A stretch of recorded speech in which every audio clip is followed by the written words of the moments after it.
Hello dear students, आज हमारा lecture number 2 हम डिस्कस करने वाले हैं, जिसके अंदर दो टॉपिक हम करेंगे। हम यहाँ पे डिस्कस करेंगे पहला टॉपिक कि अगर एसी सोर्स के साथ, एसी वोल्टेज के साथ अगर ओनली रजिस्टर करने करते हैं तो किस तरह से उनका फेज डिफरेंस बनता है, किस तरह से करंट और वोल्टेज के इक्वेशन बनते हैं, राइट। उसी समय फेज डिफरेंस पता चलेगा। और दूसरा हम सर्किट यहाँ पे करेंगे कि सिर्फ ओनली वोल्टेज के साथ, यानी कि एसी सोर्स के साथ अगर हम सिर्फ इंडक्टर कनेक्ट करते हैं तो उसका यहाँ पे वोल्टेज और करंट का रिलेशन क्या आएगा, उनका क्या फेज डिफरेंस बनेगा, राइट। तो आइए शुरू करते हैं अपना आज का लेक्चर।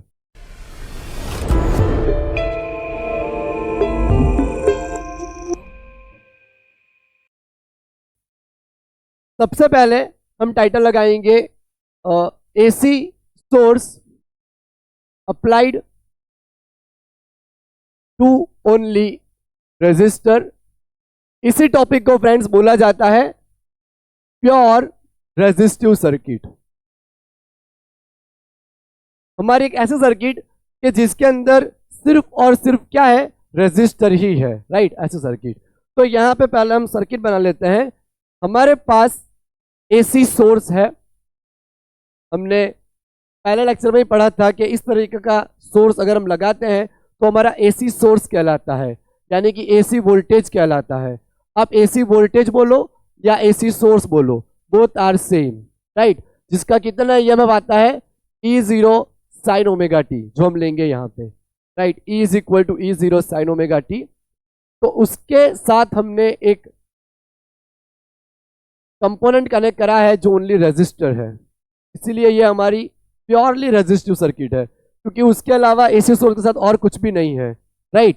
तो हमने यहाँ पे एसी वोल्टेज के साथ सिर्फ रेजिस्टर कनेक्ट करा हुआ है। तो अगर बोर्ड में ये क्वेश्चन आता है तो हम लिख सकते हैं कि as shown in diagram AC source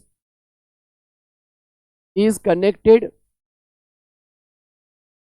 with pure resistor. तो जो वोल्टेज है हमारा वो कितना आएगा, I V is equal to V M sine omega T.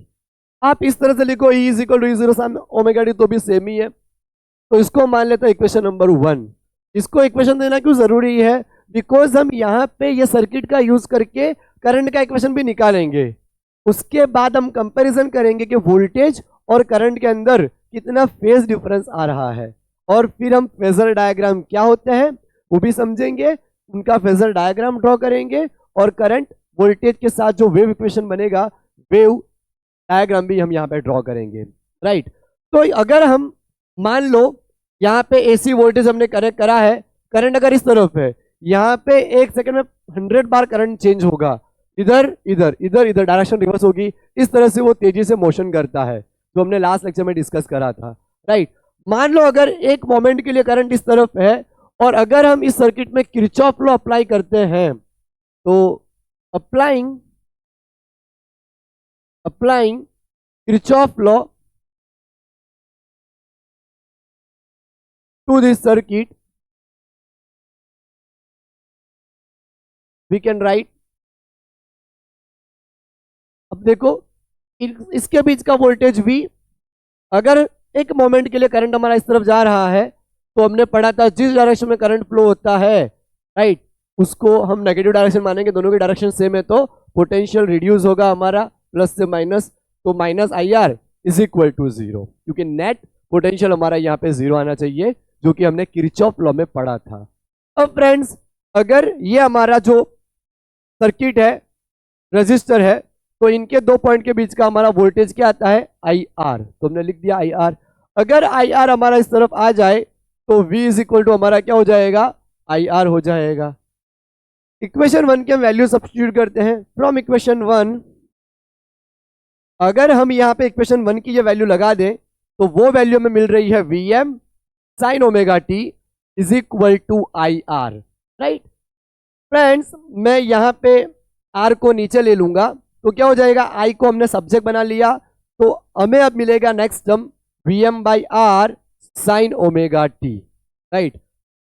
तो हमें ये जो Vm बाई R है वो ओम्स लॉ जैसा लग रहा है। तो ये जो Vm बाई R है here, Vm by R that is equal to Im, which is called current amplitude.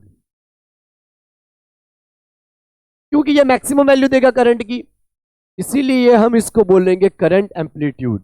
जो Vm by R है हमारा that is equal to Im, तो वो हमारा मैक्सिमम करंट कहलाएगा. हमारा जो अल्टरनेटिंग करंट फ्लो करता है वो हमने देखा कि इस तरह से फ्लो करता है, साइन फंक्शन है.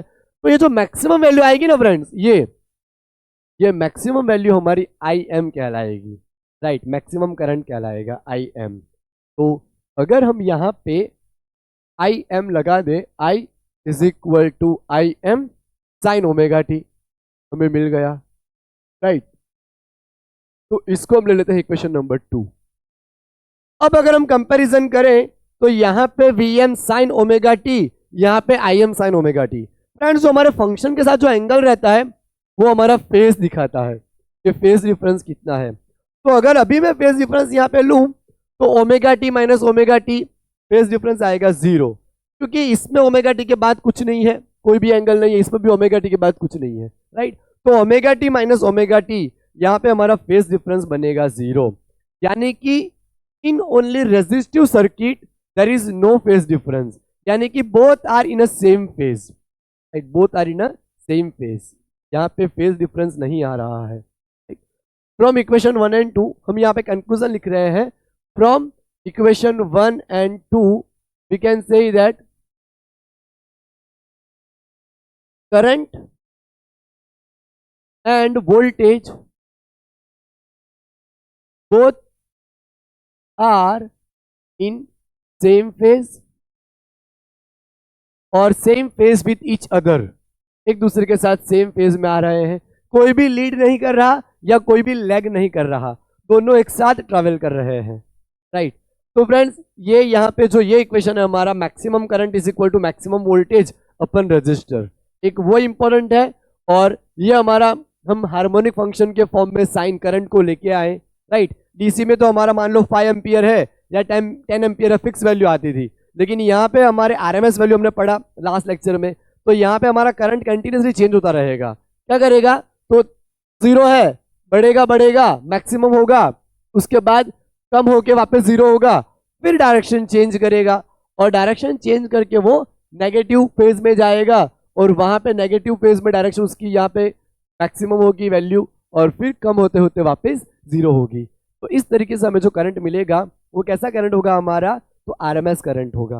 राइट, तो वही हमने यहाँ पे डिराइव करा है Im साइन ओमेगा टी. ये जो करंट है वो हमारा यहाँ पे एवरेज करंट है, इसका हम आरएमएस निकाल सकते हैं जो लास्ट लेक्चर में पढ़ा था कि रूट मीन स्क्वायर, पहले उसका स्क्वायर करो फिर उसका मीन लो, उसके बाद हमें क्या करना है, उसका रूट निकालना है. तो हार्मोनिक फंक्शन के इस हिसाब से चेंज तो होता है, लेकिन हमारे जो वायर में से फ्लो होने वाला करंट होता है वो हमारी आरएमएस वैल्यू होती है, जो क्या आती है IRMS is equal to Im by root 2. तो जो Im है वो ये है, Im is equal to Vm by R. Right, तो ये हमने डिस्कस करा.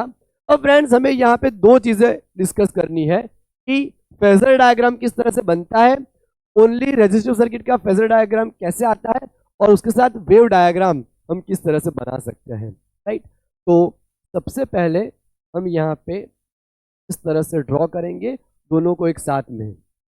राइट, देखो फ्रेंड्स, फेजर क्या होता है, एक एरो से रिप्रेजेंट करा जाता है, वो एरो हमारा वेरिएबल होता है. राइट, वो हम वेक्टर के फॉर्म में लेंगे. यहाँ पे जो हम करंट लेंगे, हमें पता है करंट एक्चुअली स्केलर क्वांटिटी है, लेकिन यहाँ पे प्रेजेंटेशन दिखाने के लिए हम उसको वेक्टर मानेंगे और वोल्टेज को भी वेक्टर मानेंगे, क्योंकि वो वेरिएबल है, कंटिन्यूस वराई कर रहा है, phase 1 phase 2 phase 3 phase 4. Right, यहाँ पे वो वराई कर सकता है, चेंज हो सकता है. ओके, तो ये जो हम पहला ड्रॉ करेंगे वो हमारा होगा फेजर डायग्राम. फेजर डायग्राम, और यहाँ पे जो अभी हम डिस्कस कर रहे हैं वो है phasor diagram only for purely resistive circuit, यानी AC voltage apply to a resistor only. Right, तो सबसे पहले मैं यहाँ पे जो रेड कलर से दिखा रहा हूं वो हमारा वोल्टेज है. राइट, ये हमारा वोल्टेज की वैल्यू है.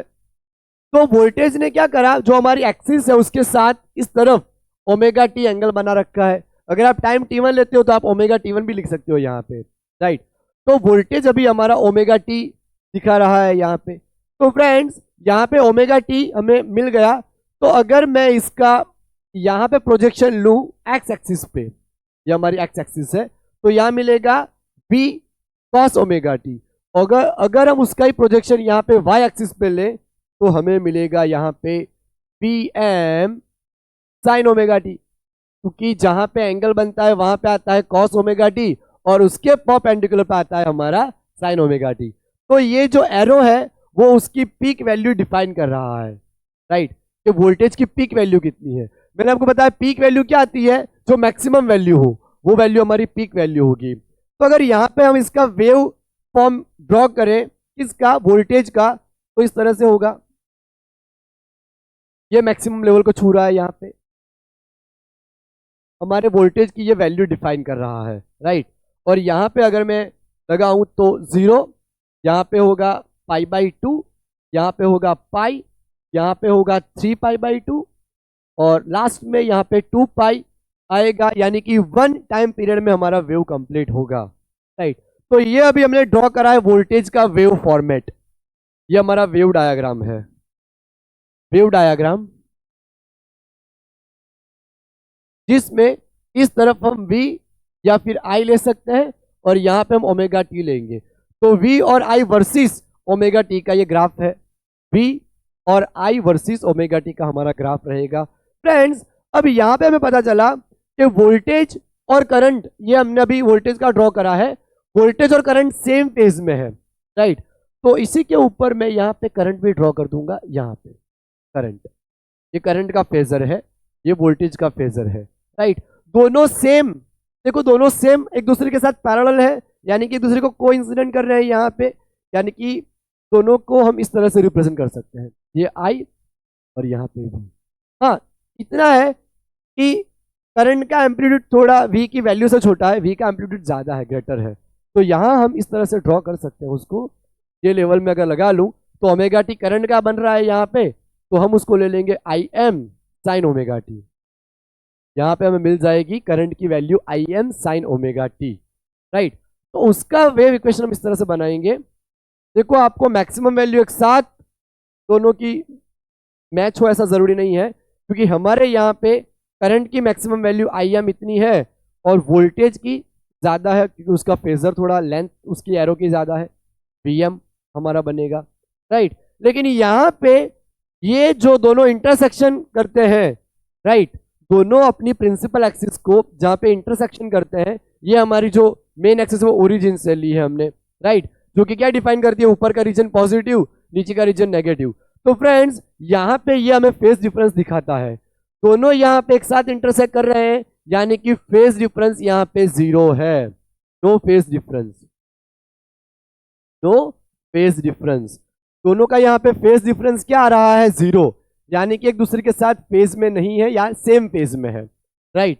तो यहाँ पे भी आप देखो 2π बन रहा है, यहाँ 0π, यहाँ पे 2π, राइट। तो इस तरह से हमारा यहाँ पे वेव डायग्राम बनेगा, राइट। तो आई होप आपको समझ आया होगा, ये हमारा फेजर डायग्राम है, उसके साथ साथ हमने ये वेव डायग्राम बनाया है।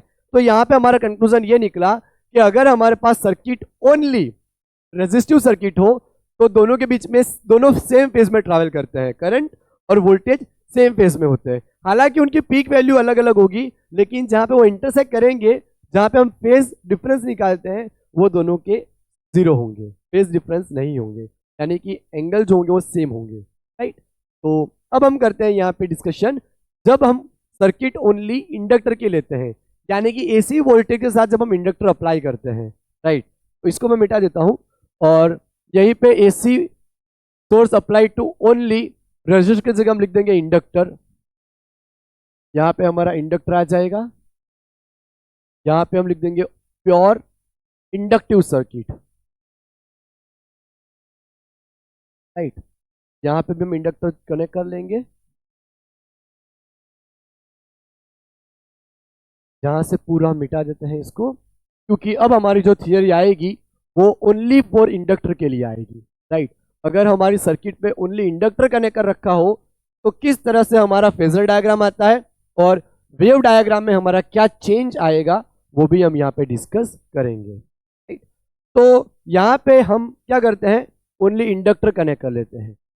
यहाँ पे मैंने ब्लू कलर के पेन से ये इंडक्टर बनाया है, जो कि वही हमारा एसी सोर्स तो वही लगा है, राइट।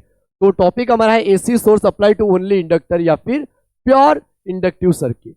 हमारी ये प्योरली इंडक्टिव सर्किट है, क्योंकि सर्किट में इकलौता सिर्फ और सिर्फ इंडक्टर ही हमने कनेक्ट कर रखा है। तो फ्रेंड्स ये तो लाइन हमारी कॉमन रहेगी, AC source is connected with pure inductor. Here inductor has negligible resistance, एकदम स्मॉल रेजिस्टेंस लेंगे यहाँ पे, जितना नेग्लिजिबल हो उतना अच्छा है। और वोल्टेज तो हमारा वही है, V is equal to V M sine omega T, right. हमारा जो वोल्टेज सप्लाई है वो हमने चेंज नहीं करा है, जो कि यही फंक्शन को रिप्रेजेंट करेगा, V is equal to V M sine omega T.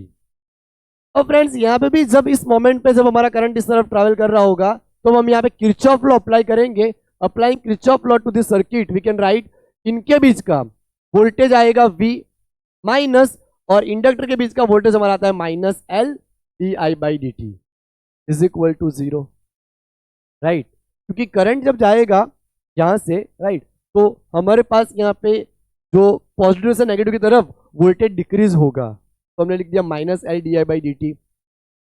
ये हमारा किरचॉफ लॉ रिप्रेजेंट करता है। आप डायरेक्टली जो हमने वोल्टेज अप्लाई करा है L के बीच में, तो आप ऐसा भी बोल सकते हो कि जो वोल्टेज हमारा अप्लाई करा है हमने वो कितना आएगा, V is equal to L D I by D T, right. अब अगर हम इक्वेशन 1 से ये वैल्यू रख दें, from equation 1 substitute value of V, तो V की वैल्यू हमारी आएगी Vm sine omega T is equal to L D I by D T. इस तरह से मिल जाएगा हमें Vm sine omega T is equal to L D I by D T. ये जो L है वो हम यहाँ पे ले लेंगे डिनोमिनेटर में, तो Vm by L sine omega T is equal to D I by D T. इस तरह से हमें वैल्यू मिल जाएगी। फ्रेंड्स हमें यहाँ पे निकालना है करंट, कि कितना करंट हमारा सर्किट में फ्लो करेगा, तभी तो हम दोनों के बीच का फेज डिफरेंस निकाल पाएंगे। हमारे पास इक्वेशन 1 में है वोल्टेज का इक्वेशन, राइट। अब हमें यहाँ पे निकालना है करंट का इक्वेशन, तो वोल्टेज और करंट का इक्वेशन दोनों हमारे सामने होगा, तो हम अच्छे से बोल पाएंगे कि सर्किट में हमारे जो सर्किट है उसके अंदर करंट लीड कर रहा है या वोल्टेज लीड कर रहा है, राइट, और कौन लैग कर रहा है, वो हम इसीलिए यहाँ पे कंक्लूड कर पाएंगे। तो हम क्या करते हैं यहाँ पे कि ये dt को यहाँ ऊपर मल्टीप्लाई कर देते हैं साइन ओमेगा टी के साथ। तो पहले मैं लिखूंगा यहाँ पे D I is equal to V M by L sine omega T D T, sine omega T D T, ये हमने लिख दिया, राइट। हमें तो निकालना है करंट, तो हम क्या करते हैं दोनों तरफ इंटीग्रेशन कर देते हैं। तो integrating on both side, integrating this equation on both side, तो integration D I is equal to integration V M by L sine omega T D T, ये हमारा हो जाएगा फॉर्मूला। तो as we know integration D I हमारा होता है I, right, और वी एम अपन एल, तो वी एम तो खुद ही यहाँ पे कांस्टेंट है इतनी वैल्यू, तो वो हमारा बाहर निकल जाएगा। इंडक्टर भी कांस्टेंट होता है, राइट, कोएफिशिएंट ऑफ इंडक्टेंस, तो वो भी हमारा बाहर निकल जाएगा। तो हमारा यहाँ पे इंटीग्रेशन होगा साइन ओमेगा टी का, राइट, इनटू डी टी। तो हमें पता है कि साइन ओमेगा टी का हम इंटीग्रेशन करें तो क्या आएगा, minus cos omega T divide by omega, right. तो I is equal to V M upon L, और यहाँ पे हमारा इंटीग्रेशन होगा minus cos omega T divide by omega, ये हमारा इंटीग्रेशन हो गया। प्लस यहाँ पे कांस्टेंट आएगा, लेकिन वो टाइम पे डिपेंड नहीं करेगा, और उसकी वैल्यू हम यहाँ पे हमारे पास यहाँ पे उसका इंपॉर्टेंस नहीं है, तो हम नहीं लिख रहे हैं उसको, राइट। तो ओमेगा को एल के साथ मल्टीप्लाई करेंगे हम, तो V M into omega L, right. तो बाकी हमारा क्या बचा, minus cos omega T, right, हमने ब्रैकेट में लिख दिया माइनस कॉस ओमेगा टी। लेकिन फ्रेंड्स हम यहाँ पे एक चीज कर सकते हैं, but minus cos omega T is equal to sine omega T minus pi by 2, right मैंने क्या लिखा, sine omega T minus pi by two. अगर हम यहाँ पे omega T plus pi by to लिखते तो माइनस ओमेगा टी आता, लेकिन ओमेगा टी हमारे यहाँ पॉजिटिव आना चाहिए, इसलिए मैंने क्या करा कि साइन थीटा माइनस 90 कर दिया। तो साइन थीटा माइनस 90 तो माइनस कॉस थीटा ही आएगा, राइट। तो ऐसा हमने क्यों करा उसका भी रीजन मैं आपको बताता हूं। I is equal to V M by omega L sine omega T minus pi by two. यहां पे हमें साइन कॉस को साइन में कन्वर्ट करने की जरूरत यूं पड़ी ताकि ये हमारा जो वोल्टेज वाला इक्वेशन है वो साइन वाला फंक्शन है। अगर करंट वाला फंक्शन भी हमारा साइन होगा तभी तो हम दोनों की कंपैरिजन कर पाएंगे, राइट। ये हमारा फंक्शन यहाँ पे कैसा है, तो साइन वाला फंक्शन है।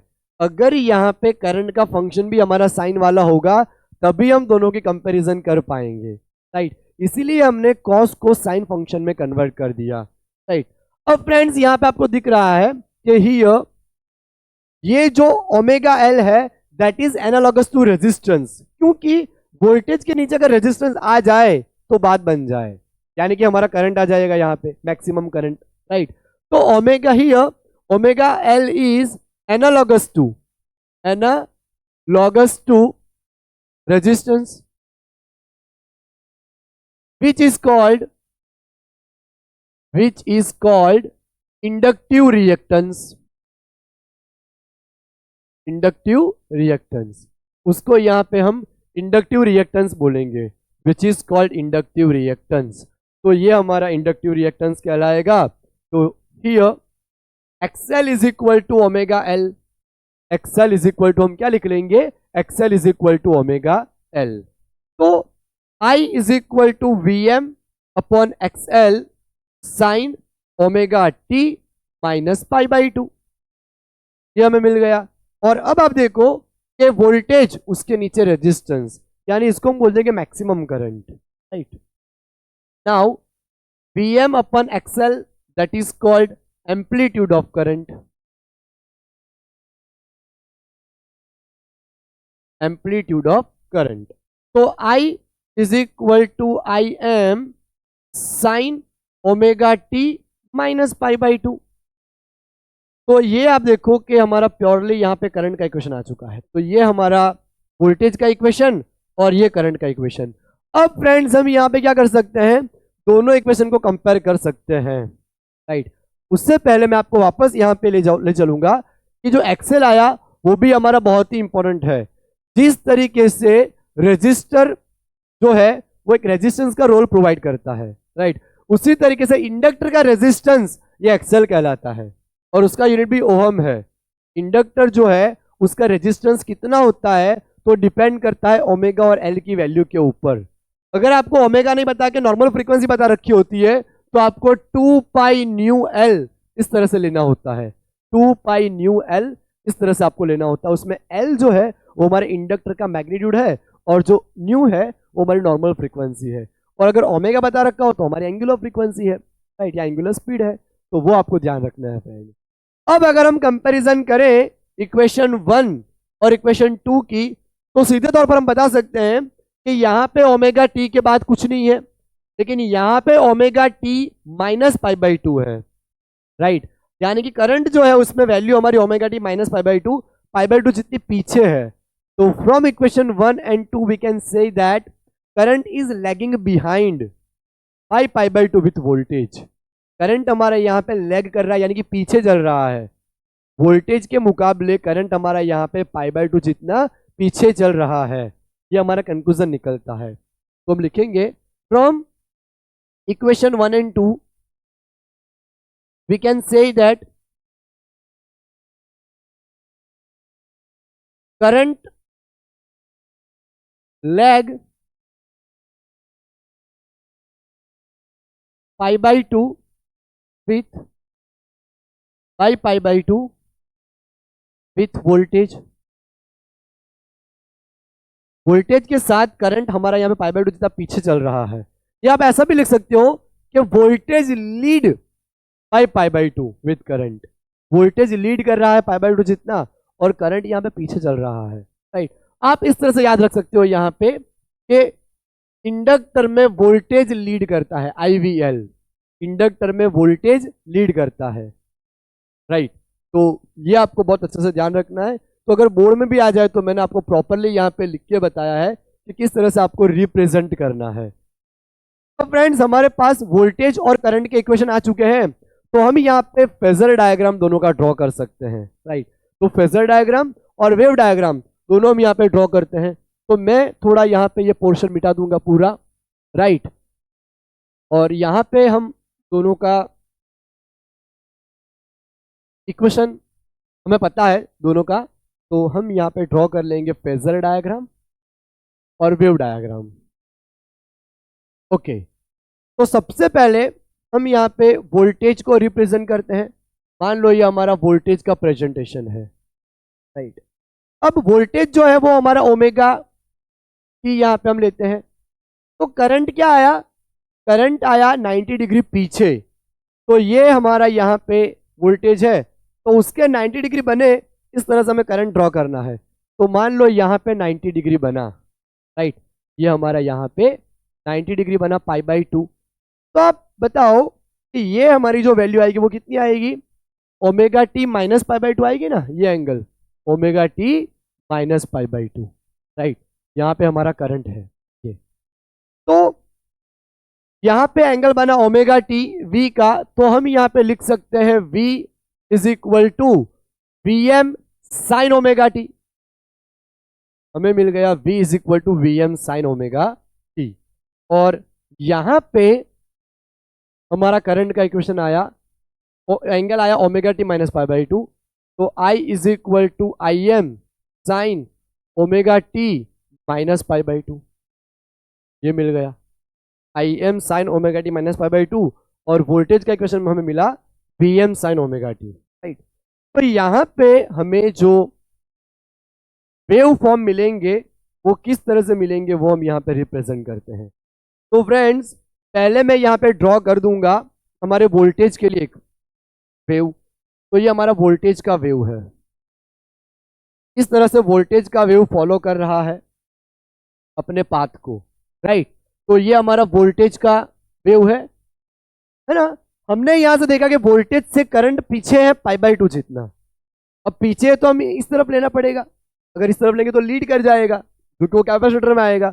अभी हमने यहाँ पे पीछे लिया है, ये हमारा 90 बना दोनों के बीच का, ये 90 ये ओमेगा टी, तो 90 हमारा है, तो हम ओमेगा टी माइनस π/2 करेंगे तो हमें ये मिलेगा ना, राइट। ओमेगा टी माइनस π/2 क्योंकि करंट पीछे चल रहा है। अब आप देखो एक्चुअली पीछे चल रहा है तो minus, right, omega T omega π/2 minus omega T. अगर ये माइनस हम अंदर एंटर करेंगे तो plus minus minus minus minus plus, इसलिए मैंने डायरेक्टली यहाँ पे लिख दिया, राइट। तो वो आपको पता चल जाना चाहिए। अब आप देखो यहाँ पे कि यहाँ पे वोल्टेज जो है, पहले तो मैं यहाँ पे लगाऊंगा कि ये 0 है, यहाँ पे हमारा π/2 हुआ, यहाँ पे पाई, यहाँ पे 3π/2 और यहाँ पे 2π, और आगे इस तरह से मिलेंगे हमें। फ्रेंड्स हमारा करंट पीछे चल रहा है, तो जब वोल्टेज 0 है तो डेफिनेटली करंट हमारा कहाँ से स्टार्ट होगा, माइनस π/2 से। तो यहाँ हमें मिलेगा माइनस π/2। जब हमारा वोल्टेज प्लस π/2 होगा तब करंट हमारा 0 होना चाहिए, तो करंट हमारा होगा 0, राइट। देखो करंट 0 हो गया, जब ये मैक्सिमम तब ये 0, राइट। ये मैक्सिमम वोल्टेज मैक्सिमम है तब करंट हमारा 0 है, देखो माइनस π/2 तो यहाँ पे 0 आएगा। जब हमारा वोल्टेज पाई हुआ तब ये हमारा π/2 हुआ, राइट। ये देखो आप, जब हमारा वोल्टेज पाई पे है तब हमारा करंट अभी तो π/2 हुआ है, इस तरह से आगे बढ़ेगा, राइट। तो आप देख रहे हो, वापस बताता हूं, जब हमारा वोल्टेज यहाँ पे 0 है तभी करंट हमारा माइनस π/2 पे है। जब वोल्टेज हमारा प्लस π/2 होगा तब जो ब्लू कलर का करंट है वो देखो 0 टच कर रहा है, तो वो 0 होगा, राइट। तो इस तरह से हमारा ये वोल्टेज जो है वो लीड करता जाएगा π/2 जितना, और करंट जो है वो उतना बिहाइंड रहेगा, राइट। तो ये हमारा हो गया फेजर डायग्राम। और यहाँ पे हो गया हमारा वेव डायग्राम, जो कि है वोल्टेज और करंट वर्सेस ओमेगा टी का ग्राफ। तो इस तरह से हम ग्राफिकल प्रेजेंटेशन यहाँ पे दिखा सकते हैं। ये हमारा करंट का है फॉर्मूला, राइट। तो फ्रेंड्स यहाँ पे जो न्यूमेरिकल्स आए हैं वो हम न्यूमेरिकल्स करते हैं, 2 न्यूमेरिकल्स हम करेंगे, राइट। तो इसी के ऊपर बेस्ड हम न्यूमेरिकल स्टार्ट करते हैं। फ्रेंड्स यहाँ पे 2 क्वेश्चन करने वाले हैं। पहला हमारा है जेई मेन 2022 का। इसमें बोला गया है कि as shown in figure an inductor of inductance 200 milli henry, यानी हमारे यहाँ पे इंडक्टेंस की जो वैल्यू है वो 200 मिली हेनरी है। तो अगर हम इसको कन्वर्ट करेंगे हेनरी में तो -3 हेनरी हो जाएगा। तो अगर मैं 2 डिजिट यहाँ पे मूव कर लेता हूँ तो हमें मिलेगा 2 × -1 हेनरी, राइट। और एसी सोर्स है, उसका वोल्टेज हमारे पास कितना है, VRMS 220 वोल्ट, राइट। फ्रीक्वेंसी हमारे यहाँ पे 50 हर्ट्ज बता रखी है, तो ओमेगा हमारा आ जाएगा 2 पाई न्यू, यानी कि 2 पाई फ्रीक्वेंसी 50 हर्ट्ज यानी कि 100 पाई, राइट, रेडियन पर सेकेंड। अब देखो, the instantaneous voltage of the source is 0 volt when the peak value of current is √A by pi ampere. तो वैल्यू ऑफ ए इज, यहाँ पे हमें ए की वैल्यू निकालनी है। तो हमारा यहाँ पे फॉर्मूला आता है VM by XL is equal to IM, right. जैसे कि हमें पता है फ्रेंड्स कि यहाँ पे एक्सएल हमारा ओमेगा एल आएगा, ओमेगा एल, और VM क्या आता है, हमने पहले लेक्चर में पढ़ा था VRMS is equal to VM by √2 आता है, यानी कि VM हम यहाँ पे लिख पाएंगे √2 VRMS, राइट। तो ये जो VM है वो हमारा हो जाएगा √2 VRMS divide by omega L, okay. Omega L यहाँ पे ओमेगा की वैल्यू हमारी 100 पाई है, IM is equal to √2, VRMS हमारा कितना है 220, जो कि क्वेश्चन में बता रखा है, ये रहा 220, डिवाइड बाई ओमेगा हमारा 100 पाई है, और L की वैल्यू हमारे पास यहाँ पे 2 × -1 है, 2 × -1। अब देखो 2 1 जा 2, 2 1 जा 2 और 0, राइट। 1 0 यहाँ पे कट जाएगा, 1 0 यहाँ पे कट जाएगा, राइट। अगर फ्रेंड्स मैं ये 11 को रूट में भेजता हूं, राइट, तो क्या हो जाएगा 121 इंटू √2 डिवाइड बाई पाई, यानी कि 2 2 जा 2 इंटू 1 2, 2 2 जा 4, 2 into 2, right, right, divide by pi. और करंट में बता रखा है √A बाई पाई, पाई से पाई कैंसल, दोनों तरफ स्क्वायर करेंगे तो A हमें मिल जाएगा 242, राइट। तो यहाँ पे आंसर हमारा आएगा 242, यानी कि आंसर B आएगा। सिंपल सा क्वेश्चन हमारा कंसेप्चुअल। ये हमारा क्वेश्चन है जेई मेन 2014 का। A sinusoidal voltage V of t that is 100 sin 500t is applied across a pure inductance of 0.02 Henry. The current through the coil is, अब देखो friends voltage हमें बता रखा है V of t is equal to 100 sin 500t। तो यहाँ पे Vm हमारा क्या आया 100 वोल्ट, और ओमेगा क्या आएगा 500 रेडियन पर सेकेंड, राइट। उसके बाद बोला गया L की वैल्यू कितनी है 0.02, तो 2 × -2 हेनरी आ जाएगा। हम यहाँ पे एक्सेल भी निकाल ही लेते हैं। एक्सेल हमारा क्या आएगा omega L is equal to 500 into 2 × -2, -2 और 2 0 कट जाएंगे, तो हमें यहाँ पे एक्सेल मिल जाएगा 10 ohm. Current through the coil is, हमें यहाँ पे निकालना है करंट, राइट। तो हमें फ्रेंड्स पता है कि करंट जो है उससे π/2 जितना इससे पीछे होता है, तो 100 sin 500t माइनस π/2, राइट। हमें यहाँ पे जो मैक्सिमम वैल्यू निकालनी है करंट की IM, तो यहाँ पे मैं IM लिखूंगा अभी, IM तो कितनी मिलेगी हमें, IM is equal to VM by XL. VM हमें मिला यहाँ पे 100 और एक्सएल की वैल्यू हमारी आई 10, यानी कि IM हमें मिला 10 एम्पियर, राइट। IM की वैल्यू हमारी आई 10 एम्पियर। अब हम यहाँ पे लिखेंगे I of t is equal to IM sine omega t minus π/2। तो IM हमें मिला 10 साइन ओमेगा t, ओमेगा हमारा है 500 t minus pi by to, और हमें पता है कि sign omega T minus pi by to कितना था, minus cos omega T, minus cos omega T by 100 T. अब हम आंसर मैच करते हैं यहाँ पे, तो माइनस 10 कॉस 100 टी, आंसर आएगा हमारा बी, राइट। इस तरीके से फ्रेंड्स जब भी हमें ओनली इंडक्टर बता रखा होता है तब इस तरह से हम क्वेश्चन सॉल्व कर सकते हैं, राइट। अब हम नेक्स्ट लेक्चर जब करेंगे तब ओनली कैपेसिटर का लेक्चर करेंगे, और उसी में भी हम फेजर डायग्राम और वेव डायग्राम से उसको समझेंगे। तो तब तक के लिए बाय एवरीवन।